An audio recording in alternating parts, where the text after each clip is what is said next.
ਸਤਨਾਮ ਸ੍ਰੀ ਵਾਹਿਗੁਰੂ ਸਾਹਿਬ ਜੀ। ਭਲੇ ਦਿਨਸ ਭਲੇ ਸੰਜੋਗ, ਜਿਤ ਭੇਟੇ ਪਾਰ ਬ੍ਰਹਮ ਨਿਰਜੋਗ। ਉਹ ਬੇਲਾ ਕੋ ਹਉ ਬਲ ਜਾਉ, ਜਿਤ ਮੇਰਾ ਮਨ ਜਪੈ ਹਰਿ ਨਾਉ। ਸਫਲ ਮੂਰਤ ਸਫਲ ਉਹ ਘਰੀ, ਜਿਤ ਰਸਨਾ ਉਚਰੈ ਹਰਿ ਹਰੀ। ਸਫਲ ਉਹ ਮਾਥਾ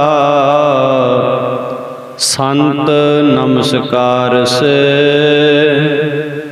ਚਰਨ ਪੁਨੀਤ ਚੱਲਹਿ ਹਰਿ ਮਾਰਗ। ਕਹੋ ਨਾਨਕ ਭਲਾ ਮੇਰਾ ਕਰਮ, ਜਿਤ ਭੇਟੇ ਸਾਧੂ ਕੇ ਚਰਨ। ਕਹੋ ਨਾਨਕ ਭਲਾ ਮੇਰਾ ਕਰਮ, ਜਿਤ ਭੇਟੇ ਸਾਧੂ ਕੇ ਚਰਨ। ਪਰਮ ਸਤਿਕਾਰਯੋਗ ਸਤਿਗੁਰੂ ਜੀ ਦੀ ਸਾਜੀ ਅਤੇ ਨਵਾਜੀ ਸਾਧ ਸੰਗਤ ਜੀ, ਗੁਰਫਤਿਹ ਦੀ ਸਾਂਝ ਪਾਓ। ਆਖੋ ਜੀ ਵਾਹਿਗੁਰੂ ਜੀ ਕਾ ਖਾਲਸਾ, ਵਾਹਿਗੁਰੂ ਜੀ ਕੀ ਫਤਿਹ।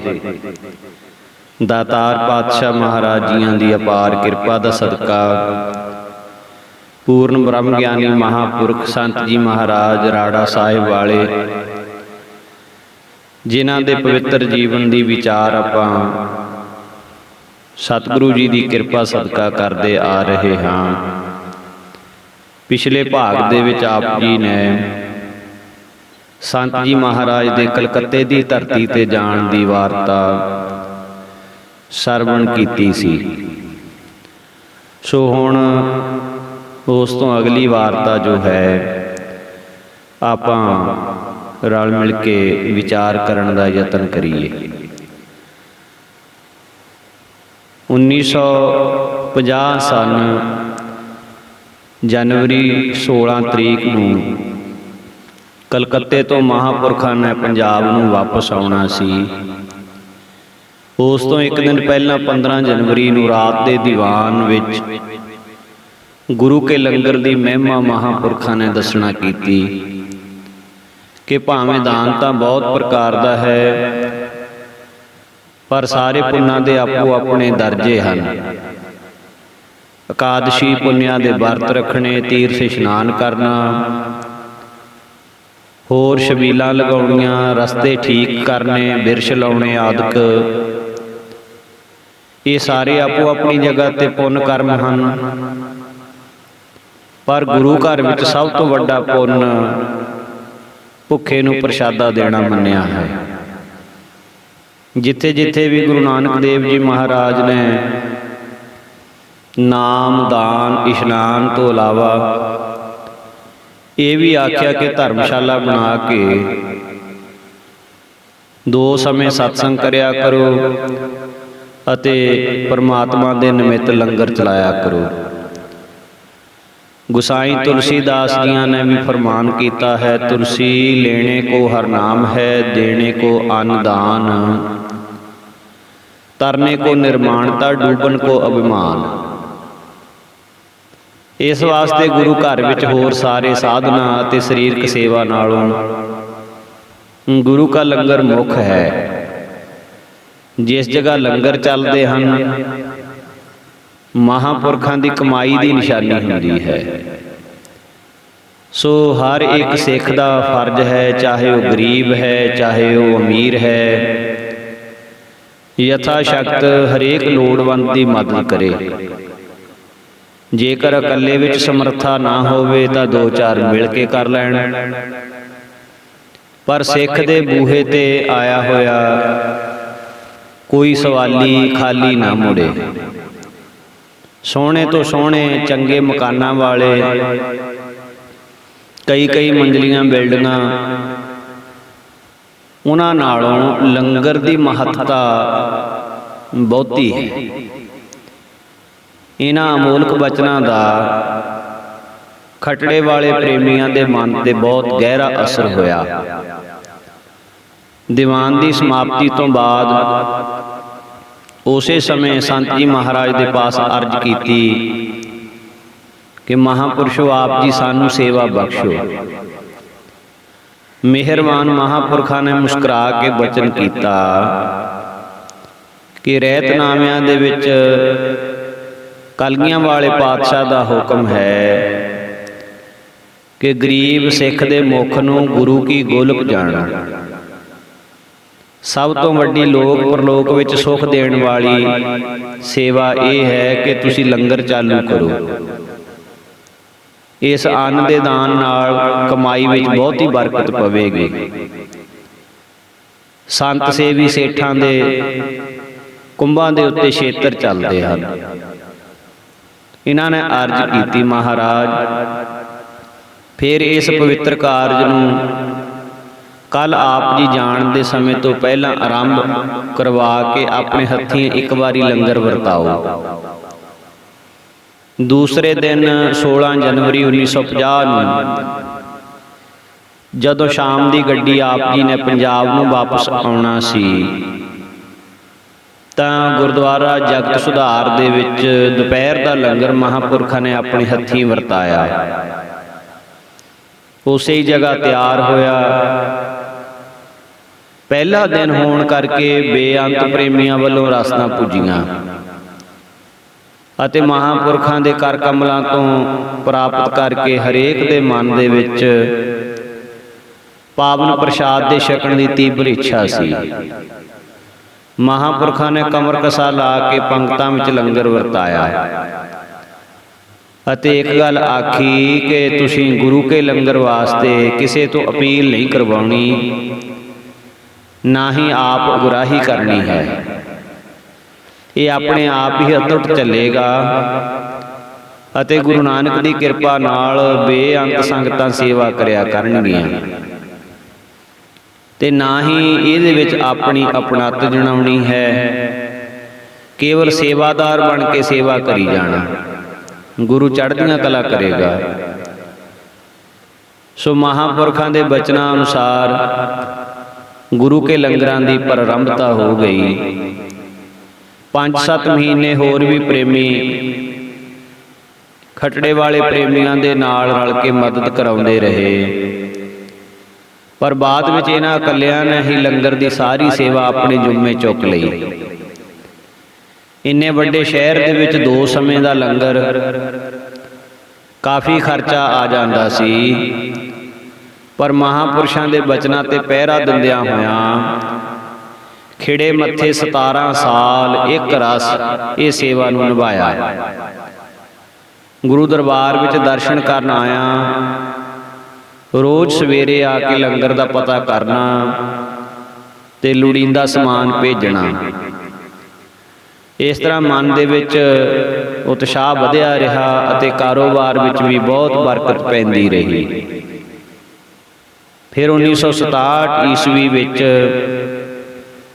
ਨਵੀਂ ਬਣੀ ਗੁਰਦੁਆਰਾ ਕਮੇਟੀ ਨੇ ਇਸ ਨੂੰ ਬੇਨਤੀ ਕਰਕੇ ਲੰਗਰ ਆਪਣੇ ਹੱਥ ਵਿੱਚ ਲੈ ਲਿਆ। ਜ਼ਿੰਮੇਵਾਰੀ ਛੱਡ ਕੇ ਵੀ ਇਹ ਪਹਿਲਾਂ ਵਾਂਗ ਉਸੇ ਤਰ੍ਹਾਂ ਲੰਗਰ ਵਾਸਤੇ ਸੇਵਾ ਕਰਦੇ ਰਹੇ। ਇਉਂ ਪਹਿਲੀ ਵਾਰ ਗਿਆਂ ਦਾ ਦਰਸ਼ਨ ਕਰਕੇ ਬਚਨ ਸੁਣ ਕੇ ਬੇਅੰਤ ਹੀ ਨਵੇਂ ਪ੍ਰੇਮੀ ਵੀ ਸ਼ਰਧਾਲੂ ਬਣ ਗਏ। ਉਹਨਾਂ ਦੀ ਖਿੱਚ ਨਾਲ ਫਿਰ ਆਪ ਜੀ ਨੇ ਕਈ ਵਾਰ ਕਲਕੱਤੇ ਸ਼ਹਿਰ ਚਰਨ ਪਾਏ, ਜਿਨ੍ਹਾਂ ਦਾ ਜ਼ਿਕਰ ਮਹਾਂਪੁਰਖਾਂ ਦੇ ਜੀਵਨ ਦੇ ਵਿੱਚ ਅੱਗੇ ਆਵੇਗਾ। ਸੋ ਇਸੇ ਤਰ੍ਹਾਂ ਜਿੱਥੇ ਜਿੱਥੇ ਵੀ ਮਹਾਂਪੁਰਖਾਂ ਨੂੰ ਜਗਿਆਸੂਆਂ ਦੀ ਪਰਾਲਬਧ ਪ੍ਰੇਰਨਾ ਕਰਦੀ, ਤਾਂ ਮਹਾਂਪੁਰਖ ਚਾਹੇ ਦੂਰ ਹੈ ਚਾਹੇ ਨੇੜੇ ਜ਼ਰੂਰ ਹੀ ਚਰਨ ਪਾਉਂਦੇ ਤੇ ਉਹਨਾਂ ਦੇ ਦਰਜਾ ਬਾਈ ਦਰਜਾ ਸੋਝੀ ਅਨੁਸਾਰ ਉਹਨਾਂ ਨੂੰ ਉਪਦੇਸ਼ ਬਖਸ਼ ਦੇ। ਕਿਲ੍ਹਾ ਰਾਏਪੁਰ ਦੇ ਸਰਦਾਰ ਅਮਰ ਸਿੰਘ ਦੇ ਘਰ ਅਖੰਡ ਪਾਠ ਸਾਹਿਬ ਰੱਖਿਆ ਗਿਆ ਤੇ ਮਹਾਂਪੁਰਖ ਭੋਗ ਤੋਂ ਬਾਅਦ ਬੱਦੋਵਾਲ ਪੁੱਜੇ। ਇੱਥੇ ਖੇੜੀ ਖੁਰਦ ਜੋ ਕਿ ਸ਼ੇਰਪੁਰ ਦੇ ਕੋਲ ਹੈ, ਦੋ ਪ੍ਰੇਮੀ ਸਰਦਾਰ ਗੁਰਦਿਆਲ ਸਿੰਘ ਅਤੇ ਇਸ ਦੇ ਨਾਲ ਸੀ ਪ੍ਰਤਾਪ ਸਿੰਘ। ਸਾਰੇ ਨਗਰ ਨਿਵਾਸੀਆਂ ਵੱਲੋਂ ਅਰਜ਼ ਕੀਤੀ ਕਿ ਮਹਾਂਪੁਰਸ਼ੋ ਕਿਰਪਾ ਕਰਕੇ ਉਸ ਪਛੜੇ ਇਲਾਕੇ ਵਿੱਚ ਵੀ ਚਰਨ ਪਾਓ। ਉਸ ਜਗ੍ਹਾ ਪਹਿਲਾਂ ਛੰਨਾ ਵਾਲੇ ਮਹਾਂਪੁਰਸ਼ ਸੰਤ ਕਿਰਪਾਲ ਸਿੰਘ ਜੀ ਕਈ ਦੀਵਾਨ ਲਾਇਆ ਕਰਦੇ ਸੀ। ਸੰਗਤ ਨੂੰ ਪ੍ਰੇਰ ਕੇ ਗੁਰਦੁਆਰਾ ਸਾਹਿਬ ਦੀ ਸੇਵਾ ਕਰਵਾਈ, ਪਰ ਸੰਤ ਜੀ ਮਹਾਰਾਜ ਸੰਤ ਕਿਰਪਾਲ ਸਿੰਘ ਜੀ ਛੰਨਾ ਵਾਲਿਆਂ ਦੇ ਸਰੀਰ ਕਰਕੇ ਨਾ ਦਰਸ਼ਨ ਦੇਣ ਕਰਕੇ, ਸੱਚਖੰਡ ਜਾਣ ਕਰਕੇ ਹੁਣ ਇਹ ਜਿਹੜੀ ਬਗੀਚੀ ਸੀ ਇਸ ਦੀ ਸਾਂਭ ਸੰਭਾਲ ਵਾਸਤੇ ਕਿਸੇ ਸਾਧੂ ਦੀ, ਕਿਸੇ ਮਹਾਂਪੁਰਖ ਦੀ ਲੋੜ ਮਹਿਸੂਸ ਹੋ ਰਹੀ ਸੀ। ਮਹਾਂਪੁਰਖਾਂ ਤੋਂ ਬਿਨਾਂ ਇਹ ਬਗੀਚੀ, ਇਹ ਫੁਲਵਾੜੀ ਕੁਮਲਾ ਰਹੀ ਜਾਪਦੀ ਸੀ। ਸੋ ਇਹ ਪ੍ਰੇਮੀ ਜਨ ਸੰਤ ਜੀ ਮਹਾਰਾਜ ਦੇ ਪਾਸ ਬੇਨਤੀ ਕਰ ਰਹੇ ਸੀ ਕਿ ਇਤਨੇ ਨੂੰ ਰੰਗੀਆ ਪਿੰਡ ਦਾ ਸਰਦਾਰ ਮਿੱਤ ਸਿੰਘ ਪਹੁੰਚ ਗਿਆ। ਇਸ ਨੇ ਵੀ ਆਪਣੇ ਘਰ ਵਿੱਚ ਅਖੰਡ ਪਾਠ ਸਾਹਿਬ ਕਰਵਾਉਣਾ ਸੀ। ਇਸ ਨੇ ਵੀ ਬੇਨਤੀ ਕੀਤੀ, ਇਲਾਕੇ ਦੀ ਸੰਗਤ ਦੀ ਪਰਲਬਧ ਨੇ ਫੁਰਨਾ ਬਣਾ ਦਿੱਤਾ ਤੇ ਅਰਜ਼ ਮਨਜ਼ੂਰ ਹੋ ਗਈ। ਬੱਸ ਕਰਕੇ 12 ਫੱਗਣ ਸ਼ਾਮ ਨੂੰ ਜਥੇ ਸਮੇਤ ਛੋਟੀ ਖੇੜੀ ਮਹਾਂਪੁਰਖ ਪਹੁੰਚ ਗਏ। ਨਗਰ ਵੱਲੋਂ 13 ਫੱਗਣ ਵਾਲੇ ਦਿਨ ਗੁਰਦੁਆਰੇ ਸਾਹਿਬ ਅਖੰਡ ਪਾਠ ਸਾਹਿਬ ਆਰੰਭ ਕੀਤਾ ਗਿਆ, ਜਿਸ ਦਾ 15 ਫੱਗਣ ਨੂੰ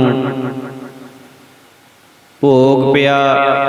3 ਦੀਵਾਨ ਕੀਤੇ, ਜਿਸ ਦਾ ਪ੍ਰੇਮੀਆਂ ਦੇ ਮਨਾਂ ਤੇ ਇਤਨਾ ਗਹਿਰਾ ਅਸਰ ਪਿਆ ਕਿ ਉਹ ਦਿਨ ਸਾਲਾਨਾ ਜੋੜ ਮੇਲਾ ਹੀ ਬਣ ਗਿਆ ਔਰ ਸਾਲਾਨਾ ਜੋੜ ਮੇਲੇ ਦੀ ਤਰ੍ਹਾਂ ਉਹਨੂੰ ਨੀਯਤ ਕਰ ਲਿਆ ਗਿਆ ਵੀ ਹਰ ਸਾਲ ਇਸੇ ਹੀ ਦਿਨ ਦੇ ਉੱਤੇ ਅਖੰਡ ਪਾਠ ਸਾਹਿਬ ਹੋਇਆ ਕਰਨਗੇ ਤੇ ਦੀਵਾਨ ਸਜਿਆ ਕਰਨਗੇ। ਹਰੇਕ ਸਾਲ 13 ਫੱਗਣ ਨੂੰ ਅਖੰਡ ਪਾਠ ਸਾਹਿਬ ਰੱਖ ਕੇ ਤੇ 15 ਨੂੰ ਹੁਣ ਤੱਕ ਉਸੇ ਤਰ੍ਹਾਂ ਸਮਾਪਤ ਕਰਦੇ ਹਨ। ਲੰਗਰ ਵੀ ਅਟੁੱਟ ਚੱਲਦੇ ਹਨ। ਰਾਗੀ, ਢਾਡੀ ਤੇ ਹੋਰ ਗੁਣੀ ਗਿਆਨੀ ਮਹਾਂਪੁਰਸ਼ ਵੀ ਪੁੱਜਦੇ ਹਨ। ਇੱਥੋਂ ਚੱਲ ਕੇ ਫਿਰ ਮਹਾਂਪੁਰਸ਼ ਰੰਗੀਆ ਪਿੰਡ ਪਹੁੰਚੇ। ਸਰਦਾਰ ਮਿੱਤ ਸਿੰਘ ਦੇ ਘਰ ਅਖੰਡ ਪਾਠ ਸਾਹਿਬ ਰੱਖਿਆ। ਚੁਬਾਰੇ ਦੇ ਵਿੱਚ ਮਹਾਂਪੁਰਖਾਂ ਦੀ ਰਿਹਾਇਸ਼ ਸੀ। ਇੱਥੇ 2 ਦੀਵਾਨ ਸਜੇ, ਅੰਮ੍ਰਿਤ ਪ੍ਰਚਾਰ ਵੀ ਹੋਇਆ। ਇਸ ਥਾਂ ਸਰਦਾਰ ਮਿੱਤ ਸਿੰਘ ਦੇ ਚੁਬਾਰੇ ਵਿੱਚ ਖੇੜੀ ਪਿੰਡ ਦੇ ਗਿਆਨੀ ਸੋਹਣ ਸਿੰਘ ਜੀ, ਜਿਨ੍ਹਾਂ ਦੇ ਉੱਤੇ ਮਹਾਂਪੁਰਖਾਂ ਦੀ ਬਹੁਤ ਬਖਸ਼ਿਸ਼ ਹੋਈ। ਇਹ ਪ੍ਰੇਮੀ ਜਿਸ ਪਦਾਰਥ ਦਾ ਚਾਹਵਾਨ ਕਾਫੀ ਸਮੇਂ ਤੋਂ ਹੋਇਆ ਲੱਭ ਰਿਹਾ ਸੀ, ਖੇੜੀ ਦੇ ਦੀਵਾਨਾਂ ਵਿੱਚ ਰੂਹਾਨੀ ਬਚਨਾਂ ਦਾ ਇਹਦੇ ਮਨ ਦੇ ਉੱਤੇ ਬਹੁਤ ਗਹਿਰਾ ਅਸਰ ਹੋਇਆ। ਖੇੜੀ ਪਿੰਡ ਤੋਂ ਹੀ ਮਹਾਂਪੁਰਸ਼ਾਂ ਦੇ ਮਗਰ ਹੋ ਤੁਰਿਆ। ਰੰਗੀਆਂ ਪਿੰਡ ਜਾ ਕੇ ਨੇ ਅਰਜ਼ ਕੀਤੀ ਤੇ ਮਹਾਂਪੁਰਸ਼ਾਂ ਨੇ ਇਹਦਾ ਹਿਰਦਾ ਰੂਪੀ ਬਰਤਨ ਸਾਫ਼ ਦੇਖ ਕੇ ਬਹੁਤ ਕਿਰਪਾ ਕੀਤੀ। ਇਸ ਨੇ ਬੇਨਤੀ ਕਰਕੇ ਪੁੱਛਿਆ ਕਿ ਭਗਤੀ ਕਿੰਨੇ ਪ੍ਰਕਾਰ ਦੀ ਹੈ, ਕਿਰਪਾ ਕਰਕੇ ਇਸ ਦਾ ਖੋਲ ਕੇ ਭੇਤ ਸਮਝਾਓ। ਤਾਂ ਮਹਾਂਪੁਰਖਾਂ ਨੇ ਬਚਨ ਕੀਤਾ, ਭਗਤ ਨਵੇਂ ਪ੍ਰਕਾਰਾ ਪੰਡਿਤ ਵੇਦ ਪੁਕਾਰਾ। 9 ਤਰ੍ਹਾਂ ਦੀ ਭਗਤੀ ਹੁੰਦੀ ਹੈ। ਸ਼ਰਾਵਣ, ਸਿਮਰਨ, ਕੀਰਤਨ, ਪਦ ਸੇਵਾ, ਅਰਚਾਨ, ਦਾਸਾ, ਸਾਖਪਨ, ਵੰਦਨਾ, ਸਰਬ ਨਿਵੇਦਨ ਜਾਨ। ਪਹਿਲੀ ਹੈ ਸਰਵਣ ਭਗਤੀ। ਕੰਨਾਂ ਦੁਆਰਾ ਗੁਰੂ ਪਰਮੇਸ਼ਰ ਦਾ ਜਸ ਸੁਣਨਾ, ਇਹਨੂੰ ਸ਼ਰਵਣ ਭਗਤੀ ਕਹਿੰਦੇ ਹਨ। ਦੂਜੀ ਹੁੰਦੀ ਹੈ ਕੀਰਤਨ ਭਗਤੀ। ਸਾਜ਼ਾਂ ਨਾਲ ਜਾਂ ਸਾਜ਼ਾਂ ਤੋਂ ਬਿਨਾਂ ਆਪਣੇ ਮਾਲਕ ਨੂੰ ਸਾਖਸ਼ਾਤ ਸਮਝ ਕੇ, ਨੇੜੇ ਜਾਣ ਕੇ ਸ਼ਬਦ ਗਾਉਣੇ, ਹਰ ਜਸ ਗਾਉਣਾ, ਗਾ ਕੇ ਉਹਨੂੰ ਯਾਦ ਕਰਨਾ, ਇਹਨੂੰ ਕੀਰਤਨ ਭਗਤੀ ਕਹਿੰਦੇ ਹਨ। ਤੀਸਰੀ ਹੈ ਸਿਮਰਨ ਕਰਨ ਰੂਪ ਭਗਤੀ। ਆਪਣੇ ਗੁਰੂ ਦੇ ਬਖਸ਼ੇ ਹੋਏ ਮੰਤਰ ਦਾ ਜਾਪ ਕਰਨਾ। ਚੌਥੀ ਚਰਨਾਂ ਦੀ ਸੇਵਾ ਕਰਨ ਰੂਪ ਭਗਤੀ ਹੈ। ਸ੍ਰੀ ਗੁਰੂ ਗ੍ਰੰਥ ਸਾਹਿਬ ਮਹਾਰਾਜ ਜੀਆਂ ਨੂੰ ਹਾਜ਼ਰ ਪ੍ਰਤੱਖ ਰੂਪ ਜਾਣ ਕਰਕੇ, ਜਿਵੇਂ ਧੰਨ ਬਾਬਾ ਆਨੰਦ ਸਿੰਘ ਜੀ ਗੁਰੂ ਸਾਹਿਬ ਜੀਆਂ ਨੂੰ ਭੋਗ ਲਗਾਉਂਦੇ, ਇਤਿਆਦਿਕ ਸ੍ਰੀ ਗੁਰੂ ਗ੍ਰੰਥ ਸਾਹਿਬ ਮਹਾਰਾਜ ਸੱਚੇ ਪਾਤਸ਼ਾਹ ਜੀਆਂ ਦੇ ਪਾਵਨ ਦਰਬਾਰ ਦੀ ਸੇਵਾ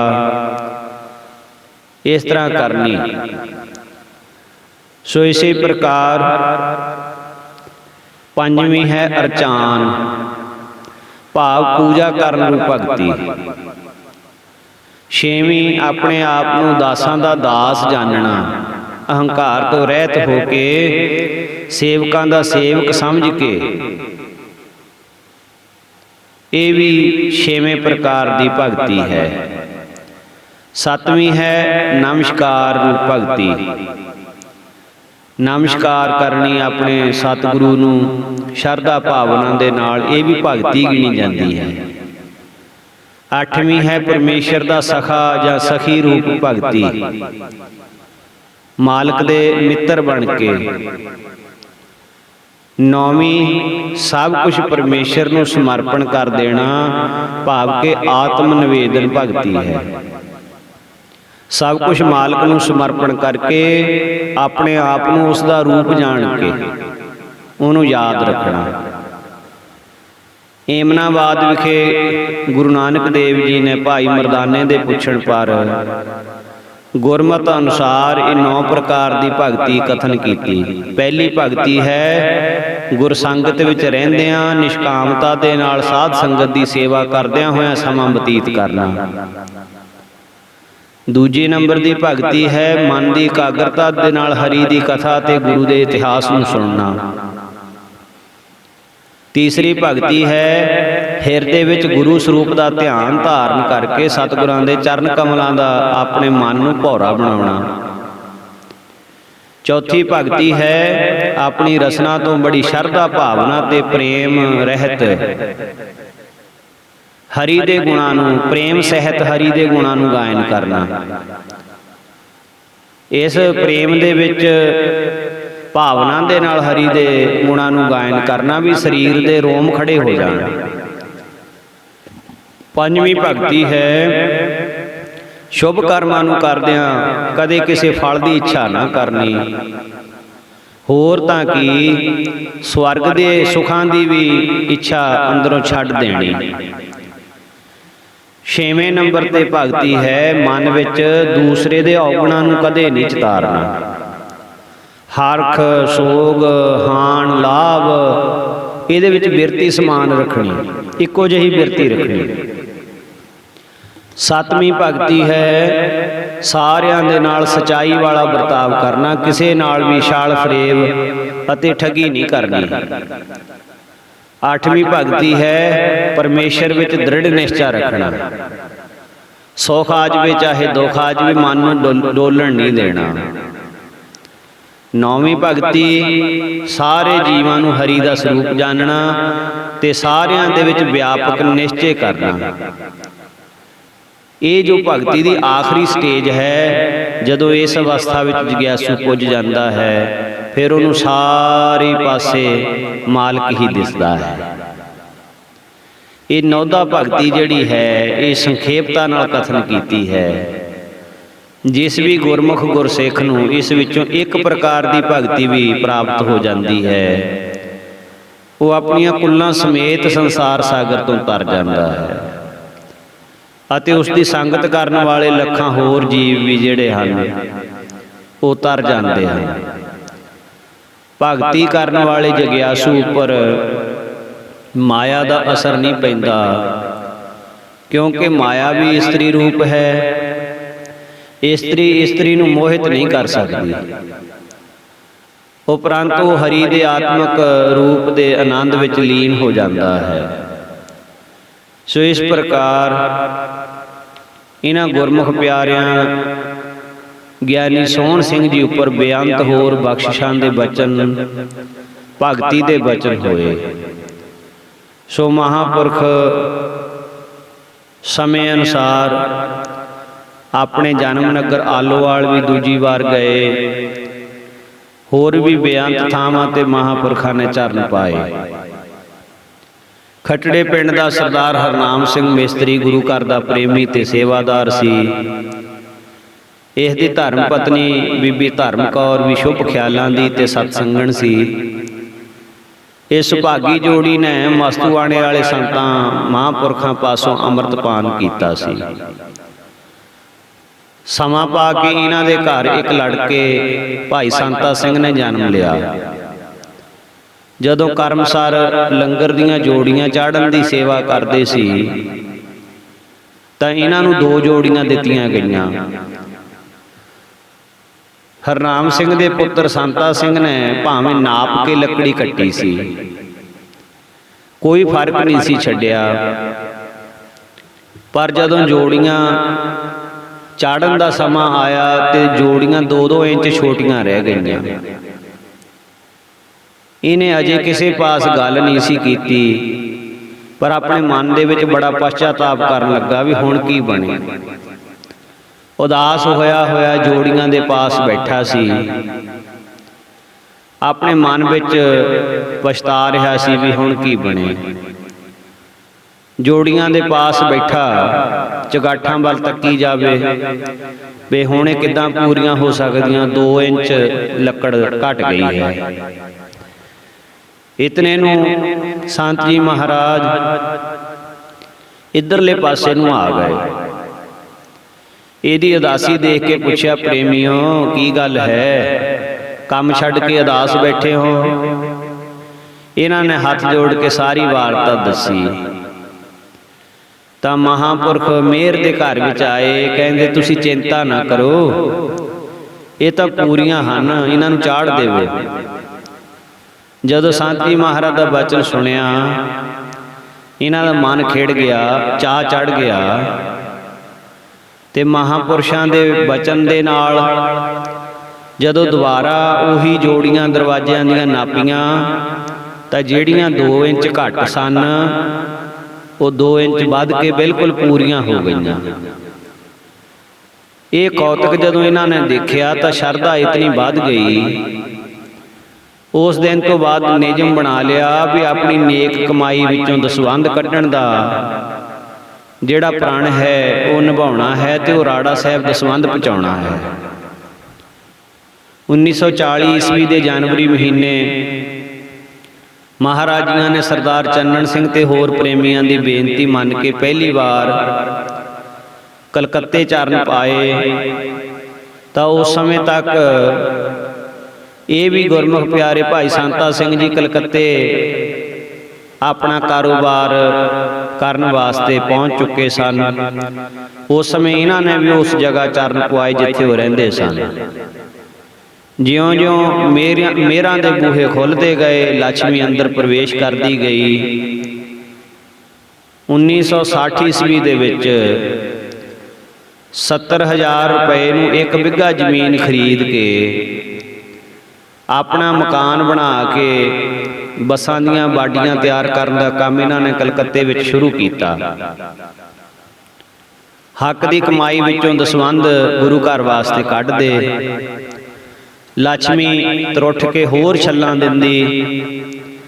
ਜਦੋਂ ਵੀ ਸੰਤ ਜੀ ਮਹਾਰਾਜ ਕਲਕੱਤੇ ਜਾਂਦੇ ਤਾਂ ਇਹ ਆਪਣੇ ਘਰ ਚਰਨ ਪਵਾਉਂਦੇ। ਜਥੇ ਦੇ ਸਿੰਘਾਂ ਕੋਲੋਂ ਅਖੰਡ ਪਾਠ ਸਾਹਿਬ ਵੀ ਕਰਵਾਉਂਦੇ। ਦਿਲ ਖੋਲ ਕੇ ਹੱਥੀਂ ਮਾਇਆ ਦੀ ਸੇਵਾ ਕਰਦੇ। ਦਸਵੰਧ ਦੇਣ ਤੋਂ ਇਲਾਵਾ ਵੀ ਬਹੁਤ ਜ਼ਿਆਦਾ ਸੇਵਾ ਕਰਦੇ ਸੀ। ਨਵਾਂ ਸਥਾਨ ਜਦੋਂ ਬਣਿਆ ਸੀ ਤਾਂ 11,000 ਰੁਪਏ ਦੀ ਇਹਨਾਂ ਨੇ ਸੇਵਾ ਕੀਤੀ ਸੀ। ਸੋ ਇਸ ਪ੍ਰਕਾਰ ਇਸ ਪਰਿਵਾਰ ਤੇ ਭਾਈ ਸੰਤਾ ਸਿੰਘ ਜੀ ਤੇ ਸਮੂਹ ਪਰਿਵਾਰ ਤੇ ਮਹਾਂਪੁਰਸ਼ਾਂ ਦੀਆਂ ਇਸ ਤਰ੍ਹਾਂ ਮਿਹਰਾਂ ਹੋਈਆਂ। ਜਦੋਂ ਸੰਤ ਜੀ ਮਹਾਰਾਜ 60 ਦਿਨਾਂ ਤੋਂ ਬਾਅਦ 1950 ਈਸਵੀ ਜਨਵਰੀ ਦੇ ਮਹੀਨੇ ਕਲਕੱਤੇ ਤੋਂ ਵਾਪਸ ਆਏ ਤਾਂ ਸਥਾਨ ਦੀ ਬਹੁਤ ਸਾਰੀ ਮਹੱਤਤਾ ਵੱਧ ਜਾਣ ਕਰਕੇ ਸਥਾਨਕ ਪ੍ਰੇਮੀਆਂ ਦੀ ਦਿੱਕਤ ਨੂੰ ਮਹਿਸੂਸ ਕਰ ਬਾਹਰੋਂ ਆਏ ਯਾਤਰੂਆਂ ਦੀ ਸਹੂਲਤ ਵਾਸਤੇ ਛੋਟੇ ਸੰਤ ਜੀ ਮਹਾਰਾਜ ਨਾਲ ਸਲਾਹ ਕਰਕੇ ਨਹਿਰ ਵਾਲੇ ਪਾਸੇ ਹੋਰ ਕਮਰੇ ਬਣਾਉਣ ਦੀ ਆਗਿਆ ਕੀਤੀ।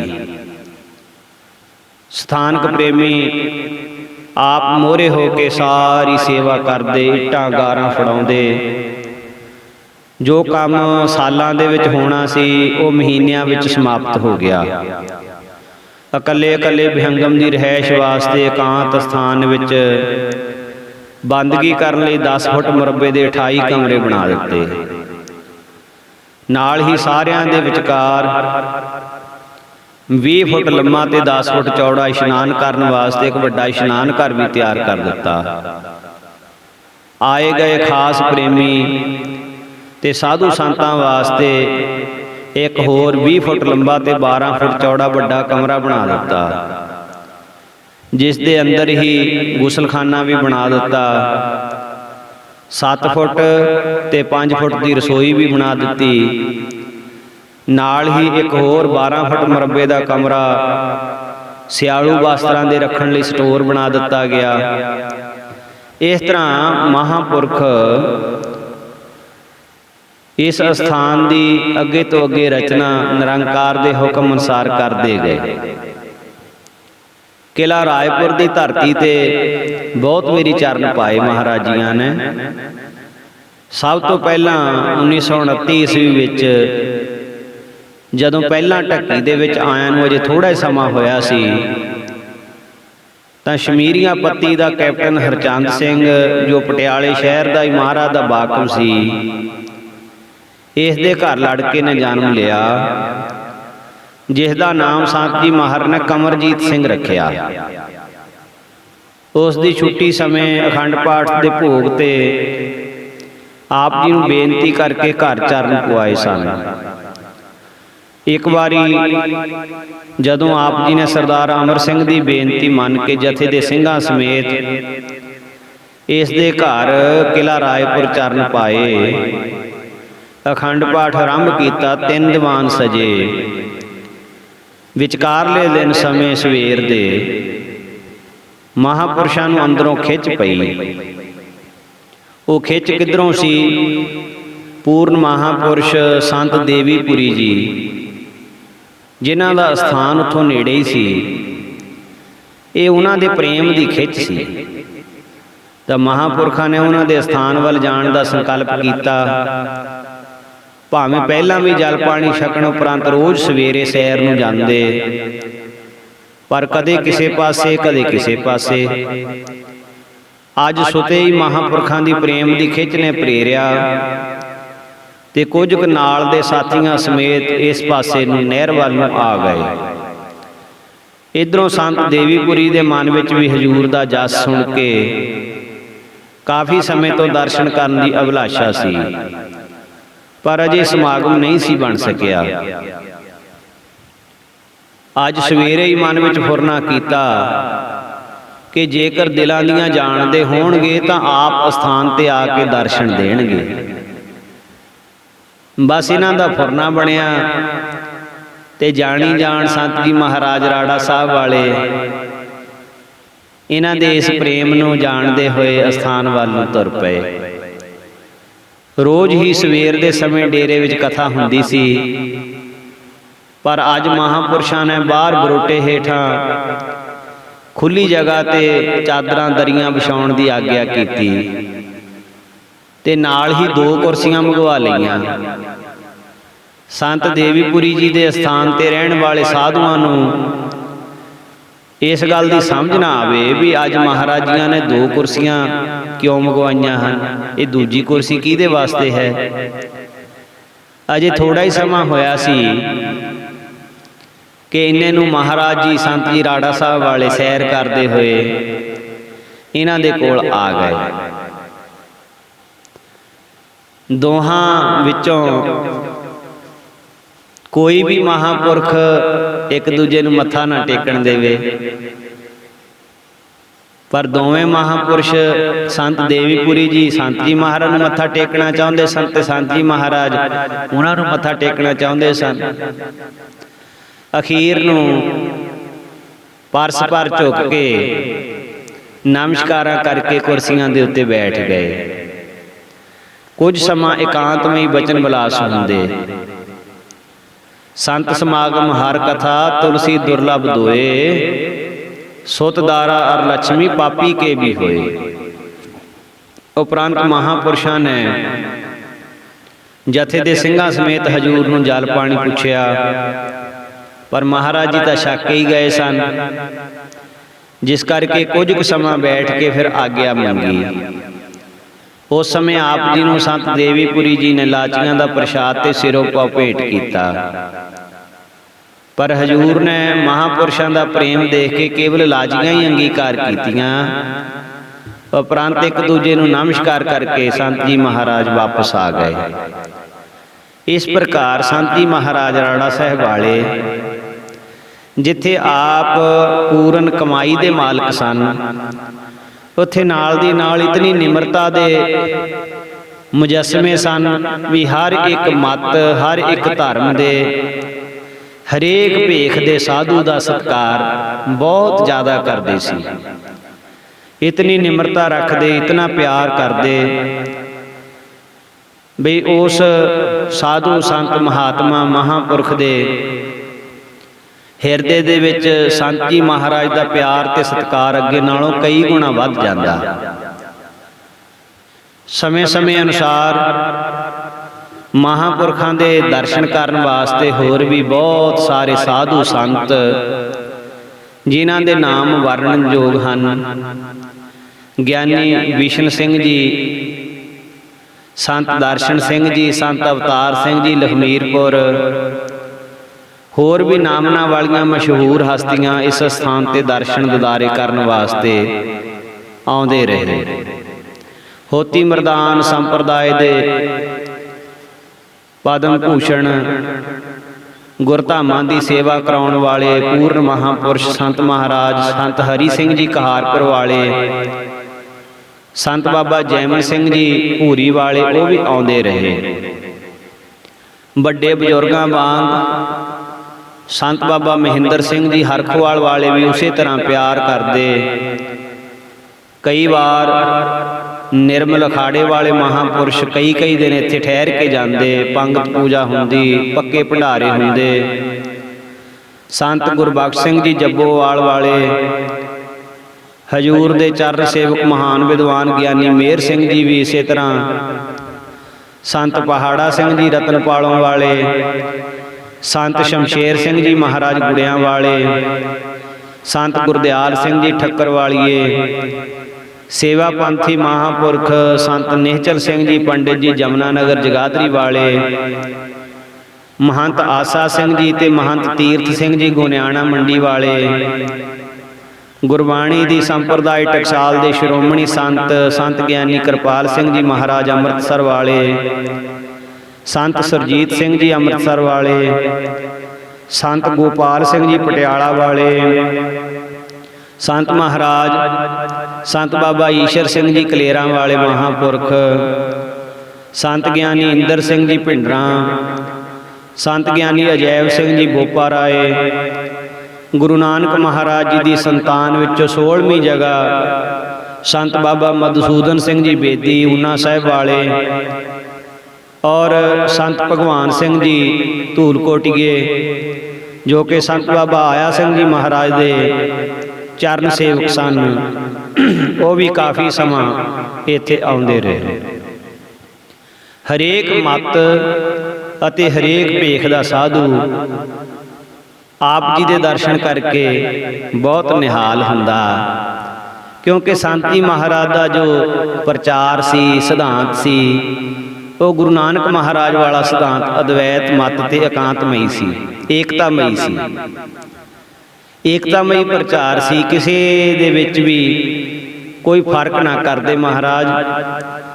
ਕਿਸੇ ਇੱਕ ਪਾਰਟੀ ਦੀ ਤੇ ਗੱਲ ਕਰਨ ਦਾ ਸਵਾਲ ਹੀ ਪੈਦਾ ਨਹੀਂ ਸੀ ਹੁੰਦਾ। ਸਾਰੇ ਸਾਧੂਆਂ ਨੂੰ ਸਤਿਕਾਰ ਦਿੰਦੇ। ਜਿਹਾ ਕਿ ਜਦੋਂ ਤੀਜੀ ਵਾਰੀ ਮਹਾਰਾਜ ਲਾਹੌਰ ਗਏ ਤਾਂ ਅੰਮ੍ਰਿਤ ਵੇਲੇ ਰੋਜ਼ ਬਾਹਰ ਸੈਰ ਨੂੰ ਜਾਂਦੇ ਸੀ। ਇੱਕ ਸਮੇਂ ਹੋਰ ਵੀ ਜਥੇ ਦੇ ਸਿੰਘ ਨਾਲ ਸਨ ਤਾਂ ਰਸਤੇ ਦੇ ਵਿੱਚ ਇੱਕ ਮੁਸਲਮਾਨ ਫਕੀਰ ਮਿਲਿਆ, ਜਿਸ ਦੀ ਉਮਰ ਤਾਂ ਕਾਫੀ ਵਡੇਰੀ ਸੀ।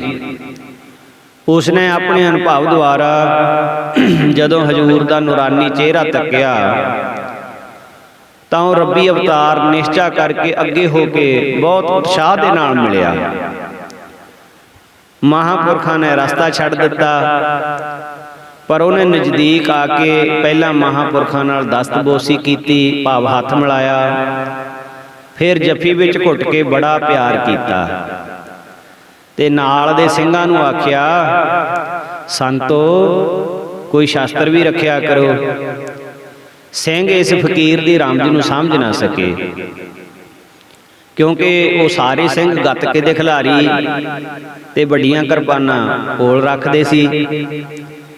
ਕਹਿਣ ਲੱਗੇ, ਸਾਈਂ ਜੀ ਆਹ ਦੇਖੋ, ਅਸੀਂ ਤਾਂ ਆਪਣੇ ਪਾਸ ਸ਼ਾਸਤਰ ਰੱਖਦੇ ਹਾਂ।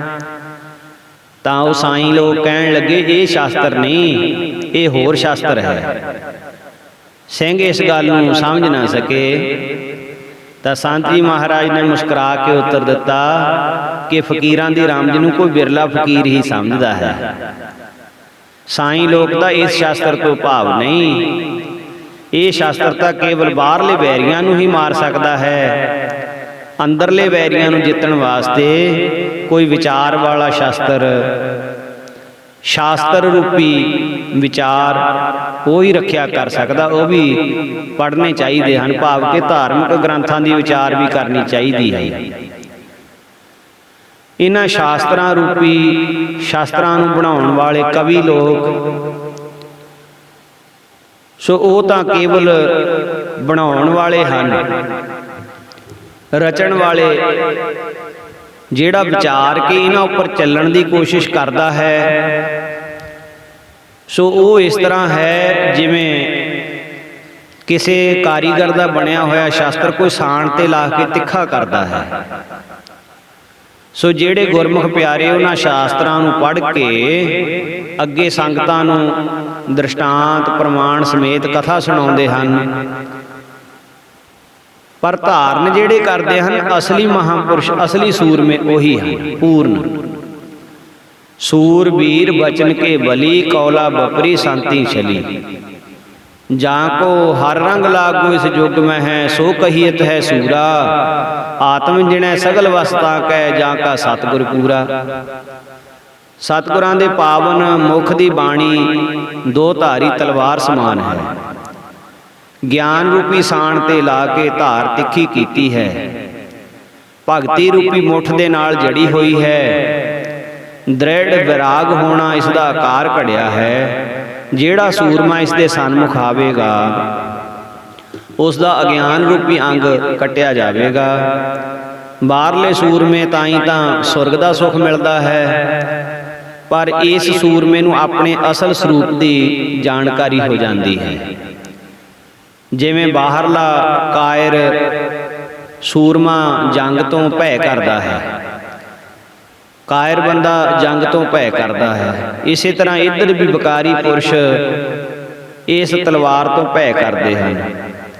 ਭਗਤੀ ਤੋਂ ਬੇਮੁਖ ਹੋ ਕੇ ਧੀਰਜ ਨਹੀਂ ਧਾਰਦੇ ਤੇ ਦੋਵੇਂ ਲੋਕਾਂ ਦੇ ਸੁੱਖਾਂ ਨੂੰ ਵਿਗਾੜ ਲੈਂਦੇ ਹਨ। ਇਸੇ ਤਰ੍ਹਾਂ ਗੁਰਾਂ ਦੀ ਜੀਭ ਜਿਹੜੀ ਹੈ ਉਹ ਕਮਾਨ ਦੇ ਸਮਾਨ ਹੈ। ਬਚਨ ਜਿਹੜੇ ਹਨ ਤੀਰਾਂ ਦੀ ਤਰ੍ਹਾਂ ਹਨ। ਜੋ ਇਸ ਵਿੱਚ ਮਿਠਾਸ ਹੈ ਉਹ ਚਿਲਾ ਹੈ। ਚਾਤਰਤਾ ਰੂਪ ਸਾਣ ਉੱਤੇ ਇਹਨਾਂ ਤੀਰਾਂ ਨੂੰ ਤਿੱਖਾ ਕਰਦਾ ਹੈ। ਨਾਨਾ ਤਰ੍ਹਾਂ ਦੀਆਂ ਜੋਤੀਆਂ ਰੂਪ ਖੰਭ ਲੱਗੇ ਹਨ ਔਰ ਸਿੱਖਾਂ ਦੇ ਜਿਹੜੇ ਹਿਰਦੇ ਹਨ ਉਹ ਨਿਸ਼ਾਨੇ ਬਣਦੇ ਹਨ। ਉਹ ਸੁਣਦਿਆਂ ਸਾਰ ਲਟੂਹੇ ਹੋ ਜਾਂਦੇ ਹਨ। ਮਹਾਂਪੁਰਸ਼ ਇਹਨਾਂ ਦੀ ਵਿਚਾਰ ਕਰਕੇ ਉਹਨਾਂ ਨੂੰ ਧਾਰਨ ਕਰਨ ਰੂਪ ਚਲਾ ਕੇ ਵਿਕਾਰਾਂ ਰੂਪੀ ਦੁਸ਼ਮਣਾਂ ਨੂੰ ਜਿੱਤਦੇ ਹਨ। ਇਸ ਪ੍ਰਕਾਰ ਦੇ ਬਚਨ ਉਹ ਫਕੀਰ ਤੇ ਨਾਲ ਦੇ ਸਾਥੀ ਸਿੰਘਾਂ ਨੇ ਸੁਣੇ ਤੇ ਬਹੁਤ ਪ੍ਰਸੰਨ ਹੋਏ। ਉਹ ਫਕੀਰ ਕਹਿਣ ਲੱਗਾ, ਧੰਨ ਹੋ ਤੁਸੀਂ, ਖੁਦਾ ਦੀ ਯਾਦ, ਆਰਫਾਂ ਦਾ ਦੀਦਾਰ ਭਾਗਾਂ ਨਾਲ ਹੁੰਦਾ ਹੈ। ਅੱਜ ਮੇਰੇ ਤੇ ਅੱਲਾਹ ਪਾਕ ਦੀ ਮਿਹਰ ਹੋਈ ਹੈ, ਜਿਸ ਕਰਕੇ ਆਪ ਜੈਸੇ ਫਕਰਾਂ ਦਾ ਦੀਦਾਰ ਹੋਇਆ ਹੈ। ਸੋ ਇਸ ਫਕੀਰ ਸਾਈਂ ਨੂੰ ਦਰਸ਼ਨ ਦੇ ਕੇ ਫਿਰ ਮਹਾਰਾਜ ਜੀ ਅੱਗੇ ਸੈਰ ਨੂੰ ਚਲੇ ਗਏ। ਜਿਵੇਂ ਕਮਲ ਫੁੱਲ ਦੀ ਵਾਸ਼ਨਾ ਦੂਰੋਂ ਦੂਰੋਂ ਭੌਰਿਆਂ ਨੂੰ ਖਿੱਚ ਲੈਂਦੀ ਹੈ, ਬੀਨ ਦੀ ਆਵਾਜ਼ ਤੇ ਜ਼ਹਿਰੀਲੇ ਸੱਪ ਵੀ ਮਸਤ ਹੋ ਜਾਂਦੇ ਹਨ। ਮਾਨ ਸਰੋਵਰ ਤੇ ਹੰਸ ਆਪਣੇ ਆਪ ਹੀ ਪੁੱਜ ਜਾਂਦੇ ਹਨ। ਬਾਣੀ ਦਾ ਫਰਮਾਨ ਹੈ, ਸਰਵਰ ਹੰਸ ਧੁਰੇ ਹੀ ਮੇਲਾ ਖਸਮੈ ਏਵੈ ਭਾਣਾ। ਸਰਵਰ ਅੰਦਰ ਹੀਰਾ ਮੋਤੀ ਸੋ ਹੰਸਾਂ ਕਾ ਖਾਣਾ। ਬਗਲਾ ਕਾਗ ਨਾ ਰਹੇ ਸਰਵਰ ਜੇ ਹੋਵੇ ਅਤ ਸਿਆਣਾ। ਉਹਨਾਂ ਰਿਜਕ ਨਾ ਪਇਓ ਉਥੇ ਉਹਨਾਂ ਹੋਰੋ ਖਾਣਾ। ਸੱਚ ਕਮਾਣੈ ਸੱਚੋ ਪਾਈਐ ਕੂੜੈ ਕੂੜਾ ਮਾਣਾ। ਨਾਨਕ ਤਿਨ ਕੋ ਸਤਿਗੁਰ ਮਿਲਿਆ ਜਿਨ੍ਹਾਂ ਧੁਰੇ ਪਿਆ ਪਰਵਾਣਾ। ਇਸੇ ਤਰ੍ਹਾਂ ਮਹਾਂਪੁਰਸ਼ਾਂ ਦੇ ਤਪ ਅਤੇ ਚੰਦਨ ਦੀ ਖੁਸ਼ਬੂ ਵਾਂਗ ਭਗਤੀ ਦੀ ਮਹਿਕ ਨੇ ਬਹੁਤ ਸਾਰੇ ਬੀਤਰਾਗ ਮਹਾਂਪੁਰਖਾਂ ਨੂੰ ਵੀ ਇਸ ਤਪੋ ਭੂਮੀ ਦਾ ਦੀਦਾਰ ਕਰਵਾਇਆ। ਸੰਤ ਤ੍ਰਿਵੈਣੀਪੁਰੀ ਜੀ ਜੋ ਇਸ ਇਲਾਕੇ ਵਿੱਚ ਚੰਗੇ ਮਸ਼ਹੂਰ ਸਾਧੂ ਹੋ ਚੁੱਕੇ ਹਨ, ਜਿਨ੍ਹਾਂ ਦਾ ਖੰਨੇ ਪਾਸ ਸਲਾਣੇ ਪਿੰਡ ਦੇ ਬ੍ਰਾਹਮਣਾਂ ਦੇ ਘਰ ਦਾ ਸਰੀਰ ਜਨਮ ਸੀ। ਛੋਟੀ ਉਮਰ ਵਿੱਚ ਬੈਰਾਗ ਲੱਗ ਗਿਆ। ਘਰ-ਬਾਰ ਤਿਆਗ ਕੇ ਇਕਲਾਹੇ ਪਿੰਡ ਦੇ ਸੰਨਿਆਸੀ ਮਹਾਤਮਾ ਦੇ ਸ਼ਿਸ਼ ਬਣ ਗਏ। ਇਹ ਪਰਮਹੰਸ ਸਾਧੂ ਸਨ ਤੇ ਗੁਰੂ ਘਰ ਤੇ ਇਹਨਾਂ ਦੀ ਕਾਫੀ ਸ਼ਰਧਾ ਸੀ। ਹਰ ਰੋਜ਼ ਸੁਖਮਨੀ ਸਾਹਿਬ ਦਾ ਪਾਠ ਵੀ ਕਰਦੇ ਸਨ ਤੇ ਆਏ ਗਏ ਸਤਸੰਗੀਆਂ ਨੂੰ ਵੀ ਸੁਖਮਨੀ ਸਾਹਿਬ ਦਾ ਪਾਠ ਕਰਨ ਵੱਲ ਪ੍ਰੇਰਦੇ ਸਨ। ਰਾੜਾ ਸਾਹਿਬ ਵਾਲੇ ਸੰਤ ਜੀ ਮਹਾਰਾਜ ਇਹਨਾਂ ਦਾ ਜਸ ਬਹੁਤ ਪ੍ਰੇਮੀਆਂ ਪਾਸੋਂ ਸੁਣਿਆ ਸੀ, ਪਰ ਅਜੇ ਸਥਾਨ ਦੇ ਦਰਸ਼ਨ ਨਹੀਂ ਸਨ ਕੀਤੇ। ਜਦੋਂ ਸੰਤ ਜੀ ਮਹਾਰਾਜ ਦਾ ਅਫਰੀਕਾ ਜਾਣ ਦਾ ਪ੍ਰੋਗਰਾਮ ਸੰਤ ਜੀ ਨੇ ਇਹਨਾਂ ਨੇ ਤ੍ਰਿਵੈਣੀਪੁਰੀ ਜੀ ਮਹਾਰਾਜ ਨੇ ਸੁਣਿਆ ਤਾਂ ਮਹਾਂਪੁਰਸ਼ਾਂ ਨੇ ਅਸਥਾਨ ਦੇ ਦਰਸ਼ਨਾਂ ਦਾ ਸੰਕਲਪ ਕੀਤਾ। 1950 ਈਸਵੀ ਦਸੰਬਰ ਦੀ ਵਾਰਤਾ ਹੈ। ਪਹਿਲਾਂ ਨਿਮਰਤਾ ਨਾਲ ਪੱਤਰਕਾ ਭੇਜੀ, ਜਿਸ ਵਿੱਚ ਦਰਸ਼ਨਾਂ ਲਈ ਆਉਣ ਵਾਸਤੇ ਬੇਨਤੀ ਕੀਤੀ ਸੀ, ਪਰ ਪੱਤਰਕਾ ਭੇਜਣ ਤੋਂ ਬਾਅਦ ਸਲਾਹ ਬਦਲ ਗਈ। ਦਿਨ ਦੇ 11 ਵਜੇ ਮਨ ਵਿੱਚ ਕੋਈ ਐਸੀ ਖਿੱਚ ਪਈ ਕਿ ਇੱਕਦਮ ਭਾਈ ਮਹਿੰਦਰ ਸਿੰਘ ਜੀ ਮਾਲਾਂ ਵਾਲੇ ਨੂੰ ਆਖ ਕੇ ਦੁਰਾਹੇ ਮੰਡੀ ਤੋਂ ਕਿਸ਼ੋਰੀ ਮਲ ਭੱਲੇ ਦੀ ਕਾਰ ਮੰਗਵਾ ਲਈ। ਬ੍ਰਾਹਮਣ ਦੇ ਘਰ 'ਚ ਤਿਆਰ ਹੋਇਆ ਭੋਜਨ ਛੱਡ ਕੇ ਸਾਰੇ ਪਰਿਵਾਰ ਦੇ ਬੇਨਤੀਆਂ ਕਰਦਿਆਂ ਕਰਦਿਆਂ ਉਹਨਾਂ ਦੇ ਨੇਤਰਾਂ ਦੇ ਹੰਝੂਆਂ ਦੀ ਵੀ ਪਰਵਾਹ ਨਾ ਕੀਤੀ ਤੇ ਬਦੋ-ਬਦੀ ਗੱਡੀ ਵਿੱਚ ਆ ਕੇ ਬੈਠ ਗਏ ਕਿ ਵੀ ਤੁਹਾਨੂੰ ਕੀ ਪਤਾ ਹੈ, ਸਾਡੇ ਅੰਦਰ ਨੂੰ ਤਾਂ ਧੂਹ ਪਈ ਹੋਈ ਹੈ, ਜਿਵੇਂ ਕੋਈ ਚੀਜ਼ ਅੰਦਰੋਂ ਖਿੱਚ ਰਹੀ ਹੋਵੇ। ਗੱਡੀ ਨੂੰ ਨਹਿਰ ਦੀ ਸੜਕੇ ਪਾ ਕੇ ਸੰਤ ਤ੍ਰਿਵੈਣੀਪੁਰੀ ਜੀ ਕਰਮਸਰ ਆ ਗਏ। ਛੋਟੇ ਸੰਤ ਜੀ ਮਹਾਰਾਜ ਦੇ ਚੁਬਾਰੇ ਹੇਠਲੇ ਕਮਰੇ ਵਿੱਚ ਰਹਿائش ਹੋਈ। ਭਾਈ ਮਹਿੰਦਰ ਸਿੰਘ ਨੇ ਹਜ਼ੂਰ ਦੇ ਪਾਸ ਭੋਰੇ ਵਿੱਚ ਜਾ ਕੇ ਬੇਨਤੀ ਕੀਤੀ ਕਿ ਗਰੀਬ ਨਵਾਜ ਸੰਤ ਤ੍ਰਿਵੈਣੀਪੁਰੀ ਜੀ ਆਏ ਹਨ, ਜੇ ਹੁਕਮ ਹੋਵੇ ਤਾਂ ਇੱਥੇ ਲੈ ਆਈਏ। ਆਪ ਜੀ ਨੇ ਉੱਤਰ ਦਿੱਤਾ, ਨਾ ਬਈ, ਉਹ ਪੁਰਾਣੇ ਬਜ਼ੁਰਗ ਸਾਧੂ ਹਨ, ਭੋਰੇ ਦੀਆਂ ਪੌੜੀਆਂ ਉਤਰਨ ਚੜ੍ਹਨ ਦੀ ਖੇਚਲ ਹੋਵੇਗੀ, ਅਸੀਂ ਆਪ ਚੱਲ ਕੇ ਉਹਨਾਂ ਦੇ ਪਾਸ ਜਾਵਾਂਗੇ। ਇਉਂ ਆਖ ਕੇ ਆਪ ਜੀ ਤਿਆਰ ਹੋ ਕੇ ਭੋਰੇ ਚੋਂ ਬਾਹਰ ਆ ਗਏ। ਦੂਰੋਂ ਆਉਂਦਿਆਂ ਦੇਖ ਕੇ ਇਹ ਮਹਾਂਪੁਰਸ਼ ਵੀ ਆਪਣੇ ਕਮਰੇ ਚੋਂ ਬਾਹਰ ਨਿਕਲੇ ਤੇ ਧਰਤੀ ਦੇ ਉੱਤੇ ਸਿੱਧੇ ਡੰਡਵਤ ਲੰਮੇ ਪੈ ਗਏ, ਡੰਡੌਤ ਕਰਨ ਲੱਗੇ। ਤਾਂ ਸੰਤ ਜੀ ਮਹਾਰਾਜ ਨੇ ਦੌੜ ਕੇ ਅੱਗੇ ਹੋ ਕੇ ਸੰਤਾਂ ਨੂੰ ਉਠਾਇਆ, ਸਰੀਰ ਤੋਂ ਮਿੱਟੀ ਝਾੜੀ ਤੇ ਦੋਵੇਂ ਹੱਥ ਜੋੜ ਕੇ ਮਹਾਂਪੁਰਖਾਂ ਨੂੰ ਨਮਸਕਾਰ ਕੀਤੀ ਤੇ ਸੰਤ ਜੀ ਦੇ ਦੋਵੇਂ ਹੱਥ, ਤ੍ਰਿਵੈਣੀਪੁਰੀ ਜੀ ਦੇ ਦੋਵੇਂ ਹੱਥ ਸੰਤ ਜੀ ਮਹਾਰਾਜ ਨੇ ਸਤਿਕਾਰ ਦੇ ਨਾਲ ਆਪਣੇ ਸੀਸ ਤੇ ਰੱਖ ਲਏ। ਅੱਗਿਓਂ ਸੰਤ ਤ੍ਰਿਵੈਣੀਪੁਰੀ ਜੀ ਬੋਲੇ, ਜੀ ਨਿਮਰਤਾ ਤਾਂ ਤੁਹਾਡੇ ਵਿੱਚ ਵਿਸ਼ਨੂੰ ਭਗਵਾਨ ਵਰਗੀ ਹੈ। ਜਿਵੇਂ ਭ੍ਰਿਗੂ ਨੇ ਭਗਵਾਨ ਜੀ ਦੀ ਵੱਖੀ ਵਿੱਚ ਲੱਤ ਮਾਰੀ ਤਾਂ ਮਹਾਰਾਜ ਉਹਨੂੰ ਘੁੱਟਣ ਲੱਗ ਪਏ। ਕਿ ਤੁਹਾਡੇ ਕੋਮਲ ਚਰਨ ਤੇ ਸੱਟ ਲੱਗ ਗਈ ਹੋਣੀ ਹੈ। ਇਸੇ ਤਰ੍ਹਾਂ ਕੋਈ ਵੀ ਸਾਧੂ ਤੁਹਾਡੇ ਦਰਸ਼ਨਾਂ ਨੂੰ ਆਵੇ, ਮੱਥਾ ਟੇਕ ਕੇ ਉਹਦਾ ਕੀਤਾ ਹੋਇਆ ਸਾਰਾ ਜਪ ਤਪ ਤੁਸੀਂ ਲੁੱਟ ਲੈਂਦੇ ਹੋ। ਤੁਹਾਡੇ ਵਰਗਾ ਵੀ ਕੋਈ ਠੱਗ ਮੈਂ ਦੇਖਿਆ ਨਹੀਂ। ਇੱਦਾਂ ਪ੍ਰੇਮ ਦੇ ਬਚਨ ਸੰਤ ਤ੍ਰਿਵੇਣੀਪੁਰੀ ਜੀ ਕਰਦੇ ਰਹੇ। ਤੇ ਸੰਤ ਜੀ ਮਹਾਰਾਜ ਕਹਿਣ ਲੱਗੇ, ਸੰਤ ਜੀ ਰੱਬ ਨੂੰ ਠੱਗਣਾ ਕੋਈ ਮਾੜਾ ਨਹੀਂ ਹੁੰਦਾ, ਇਹ ਠੱਗੀ ਤਾਂ ਚੰਗੀ ਹੈ, ਪਰ ਇਹਨੂੰ ਠੱਗਣ ਵਾਲਾ ਵੀ ਆਪ ਜੀ ਵਰਗਾ ਬਿਰਲਾ ਹੀ ਮਹਾਤਮਾ ਹੈ। ਕਬੀਰ ਲੂਟਣਾ ਹੈ ਤਾਂ ਲੂਟ ਲੈ, ਰਾਮ ਨਾਮ ਹੈ ਲੂਟ, ਫਿਰ ਪਾਛੈ ਪਛਤਾਹੋਂਗੇ, ਪ੍ਰਾਨ ਜਾਹੇਂਗੇ ਛੂਟ। ਇਹ ਬਚਨ ਉੱਤਰ ਦੇ ਵਿੱਚ ਸੁਣਿਆ ਸੰਤ ਤ੍ਰਿਵੇਣੀਪੁਰੀ ਜੀ ਬਹੁਤ ਪ੍ਰਸੰਨ ਹੋਏ। ਕਾਫੀ ਸਮਾਂ ਕਮਰੇ ਦੇ ਅੰਦਰ ਜਾ ਕੇ ਚੌਥੇ ਪਦ ਦੀ ਏਕਤਾਮਈ ਵਿਚਾਰ ਹੁੰਦੀ ਰਹੀ, ਬਚਨ ਵਿਲਾਸ ਹੁੰਦੇ ਰਹੇ। ਇੰਨੇ ਨੂੰ ਲੰਗਰ ਦੀ ਘੰਟੀ ਵੱਜੀ। ਆਪ ਜੀ ਆਗਿਆ ਲੈ ਕੇ ਭੋਰੇ ਵਿੱਚ ਆ ਗਏ। ਸੰਤਾਂ ਨੂੰ ਉਸੇ ਕਮਰੇ ਵਿੱਚ ਪ੍ਰਸ਼ਾਦ ਦਾ ਥਾਲ ਆ ਗਿਆ। ਨਾਲ ਦੇ ਸਾਥੀ ਪ੍ਰੇਮੀ ਲੰਗਰ ਵਿੱਚ ਚਲੇ ਗਏ। ਸ਼ਾਮੀ ਸੰਤ ਜੀ ਨੂੰ ਬੇਨਤੀ ਕਰਕੇ ਇੱਕ ਸ਼ਬਦ ਸੁਣਿਆ ਤੇ ਮਨ ਵਿੱਚ ਬੜੀ ਪ੍ਰਸੰਨਤਾ ਹੋਈ। ਰਾਤ ਇੱਥੇ ਹੀ ਰਹੇ। ਦੂਸਰੇ ਦਿਨ ਵਿਦਾਇਗੀ ਸਮੇਂ ਸੰਤ ਜੀ ਮਹਾਰਾਜ ਨੇ 101 ਰੁਪਇਆ ਰੱਖ ਕੇ ਕੀਮਤੀ ਦਸ਼ਾਲਾ ਭੇਟਾ ਕੀਤਾ, ਜਿਹਨੂੰ ਬਹੁਤ ਮੇਰੀ ਆਖਣ ਤੇ ਉਹਨਾਂ ਨੇ ਪ੍ਰਵਾਨ ਕੀਤਾ। ਨਾਲ ਹੀ ਇੱਕ ਬੜੀ ਸੁੰਦਰ ਖੁੰਡੀ ਵੀ ਦਿੱਤੀ ਔਰ ਬੇਨਤੀ ਕੀਤੀ, ਸੰਤ ਜੀ ਇਹਨੂੰ ਹਰ ਵੇਲੇ ਆਪਣੇ ਕੋਲ ਰੱਖਿਆ ਕਰੋ। ਉਪਰੰਤ ਪਰਸਪਰ ਨਮਸਕਾਰ ਕਰਕੇ ਸੰਤ ਤ੍ਰਿਵੇਣੀਪੁਰੀ ਜੀ ਗੱਡੀ ਵਿੱਚ ਬੈਠ ਕੇ ਦਰਾਹੇ ਨੂੰ ਆ ਗਏ। ਇਹਨਾਂ ਦਾ ਇੱਕ ਚੇਤਨਪੁਰੀ ਨਾਮ ਦਾ ਚੇਲਾ ਸੀ। ਜਿੱਥੇ ਵੀ ਬਹੁਤੀ ਸੰਗਤ ਜੁੜਨੀ ਤਾਂ ਸੰਤਾਂ ਨੇ ਆਪਣੇ ਸੇਵਕ ਨੂੰ ਚੇਤਨਪੁਰੀ ਨੂੰ ਖੜਾ ਕਰਕੇ ਤੇ ਉਹ ਖੂੰਡੀ ਵਿਖਾਉਣੀ। ਸੰਗਤ ਨੂੰ ਖੂੰਡੀ ਵਿਖਾ ਕੇ ਕਹਿਣਾ ਕਿ ਆਹ ਸੰਤ ਜੀ ਮਹਾਰਾਜ ਰਾੜਾ ਸਾਹਿਬ ਵਾਲਿਆਂ ਨੇ ਸਾਨੂੰ ਬਖਸ਼ੀ ਹੋਈ ਹੈ। ਇਹਨੇ ਸਾਡੀ ਬਹੁਤ ਜਗ੍ਹਾ ਰੱਖਿਆ ਕੀਤੀ ਹੈ, ਅੰਦਰਲੇ ਵਿਕਾਰਾਂ ਤੋਂ ਵੀ ਅਤੇ ਬਾਹਰਲੇ ਸ਼ਤਰੂਆਂ ਤੋਂ ਵੀ। ਇੱਦਾਂ ਬੜੀ ਮਹਿਮਾ ਮਹਾਂਪੁਰਖਾਂ ਨੇ ਕਰਾਉਣੀ। ਇਸੇ ਤਰ੍ਹਾਂ ਇੱਕ ਹੋਰ ਮਹਾਂਪੁਰਸ਼ ਹਰੀਹਰ ਬਾਵਾ ਬੰਦੇ ਵਾਲੇ ਵੀ ਹਜੂਰ ਦਾ ਜਸ ਸੁਣ ਕੇ ਦਰਸ਼ਨਾਂ ਨੂੰ ਆਏ। ਇਹ ਵੀ ਸੰਨਿਆਸੀ ਮਹਾਂਪੁਰਸ਼ ਸਨ ਤੇ ਯੂਪੀ ਦੇ ਇਲਾਕੇ ਵਿੱਚ ਬੜੇ ਮਸ਼ਹੂਰ ਸਨ। 1950 ਦੇ ਵਿੱਚ ਪੰਜਾਬ ਆਏ। ਦਰਾਹੇ ਮੰਡੀ ਆਪਣੇ ਸੇਵਕ ਲਾਲਾ ਰਾਮ ਨਰੈਣ ਦੇ ਘਰ ਠਹਿਰੇ ਸਨ। ਉਸ ਸਮੇਂ ਇੱਕ ਹੋਰ ਸੰਨਿਆਸੀ ਮਹਾਤਮਾ ਸਵਾਮੀ ਕ੍ਰਿਸ਼ਨਾਨੰਦ ਜੀ ਅਵਧੂਤ ਡਬਲ MA, ਜਿਨ੍ਹਾਂ ਦਾ ਸਥਾਨ ਤਾਂ ਬਿੰਦਰਾਬਨ ਸੀ, ਇਹ ਵੀ ਇਹਨਾਂ ਦੇ ਕੋਲ ਦਰਾਹੇ ਠਹਿਰੇ ਹੋਏ ਸਨ। ਇਹਨਾਂ ਦੋਹਾਂ ਸਾਧੂਆਂ ਨੇ ਸੰਤ ਜੀ ਰਾੜਾ ਸਾਹਿਬ ਵਾਲਿਆਂ ਦਾ ਜਸ ਸੁਣਿਆ ਤਾਂ ਪਹਿਲਾਂ ਵੀ ਸੀ, ਪਰ ਦਰਸ਼ਨ ਨਹੀਂ ਸੀ ਕੀਤੇ। ਹੁਣ ਨੇੜੇ ਆਏ ਹੋਏ ਸਨ। ਹੋਰ ਸਾਧੂਆਂ ਨੇ ਵੀ ਬੇਨਤੀ ਕੀਤੀ ਕਿ ਮਹਾਰਾਜ ਆਪਾਂ ਸੰਤ ਜੀ ਰਾੜਾ ਸਾਹਿਬ ਵਾਲਿਆਂ ਦਾ ਦੀਦਾਰ ਕਰ ਆਈਏ।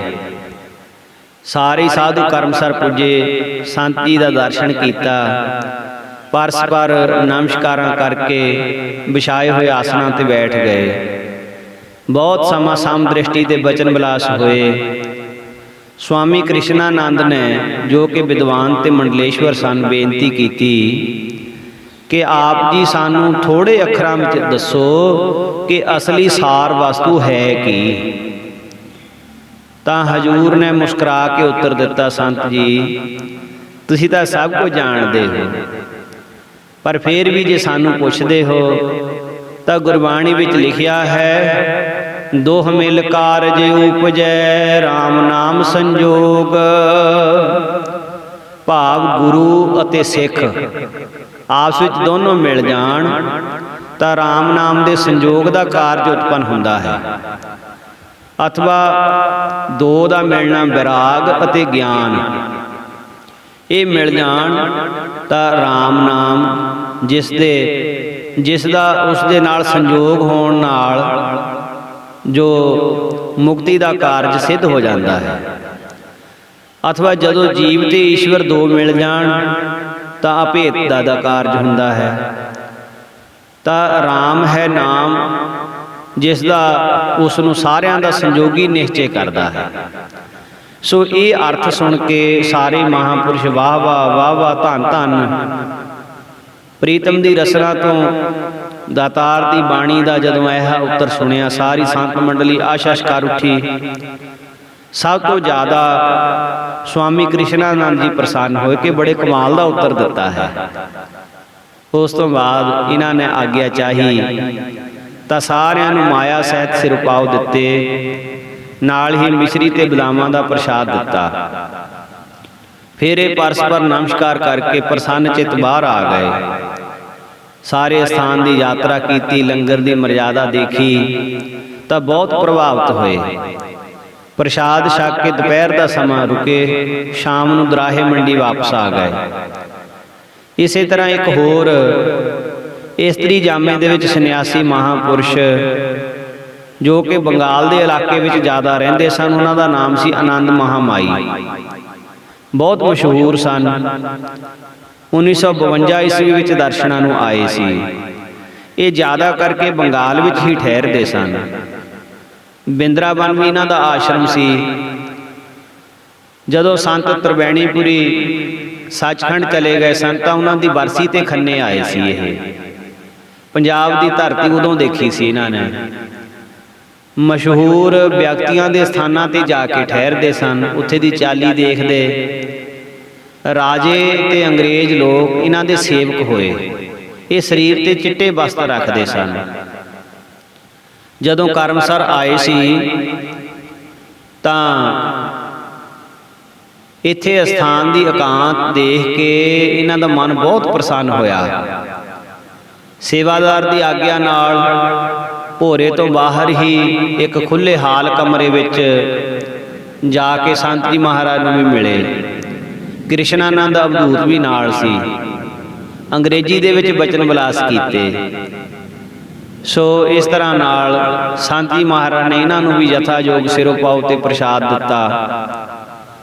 ਇਸੇ ਪ੍ਰਕਾਰ ਹੋਤੀ ਮਰਦਾਨ ਸੰਪਰਦਾਇ ਦੇ ਚਮਕਦੇ ਸਿਤਾਰੇ ਪੂਰਨ ਬ੍ਰਹਮ ਗਿਆਨੀ ਸੰਤ ਬਾਬਾ ਆਇਆ ਸਿੰਘ ਜੀ ਮਹਾਰਾਜ ਤੋਂ ਵਰਸਾਏ ਹੋਏ ਤਪ ਦਾ ਸਰੂਪ ਸ਼ਾਂਤੀ ਦੀ ਮੂਰਤੀ ਸੰਤ ਬਾਬਾ ਜਵਾਲਾ ਸਿੰਘ ਜੀ ਮਹਾਰਾਜ ਹਰਖੋਵਾਲ ਵਾਲੇ, ਜਿਨ੍ਹਾਂ ਦਾ ਸਤੋਗੁਣੀ ਅਸਥਾਨ ਫਗਵਾੜਾ ਹੁਸ਼ਿਆਰਪੁਰ ਰੋਡ ਤੇ ਅੱਤੋਵਾਲ ਦੇ ਪਾਸ ਹੁਸ਼ਿਆਰਪੁਰ ਤੋਂ 8 ਮੀਲ ਉਰੇ ਚੋ ਦੇ ਕੰਢੇ ਤੇ ਬਿਰਸ਼ਾਂ ਦੀ ਸੰਘਣੀ ਤੱਕ ਝੜੀ ਦੇ ਵਿੱਚ ਸੁਸ਼ੋਭਿਤ ਹੈ, ਜਿਸ ਦਾ ਨਾਮ ਸੰਤਗੜ੍ਹ ਹੈ।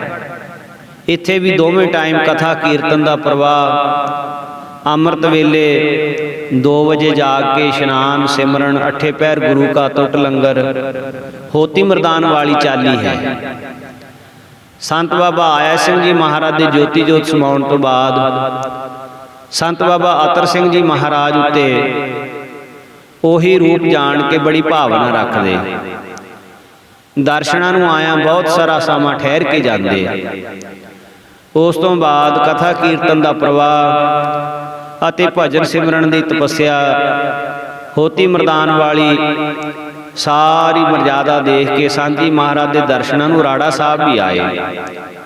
ਜੋ ਹਮ ਸਹਿਰੀ ਸੋ ਮੀਤ ਹਮਾਰਾ ਦੇ ਮਹਾਵਾਕ ਅਨੁਸਾਰ ਆਪਣੇ ਪਰਮ ਮਿੱਤਰ ਮਹਾਂਪੁਰਸ਼ਾਂ ਦਾ ਪੂਰਨ ਸਤਿਕਾਰ ਕਰਦੇ।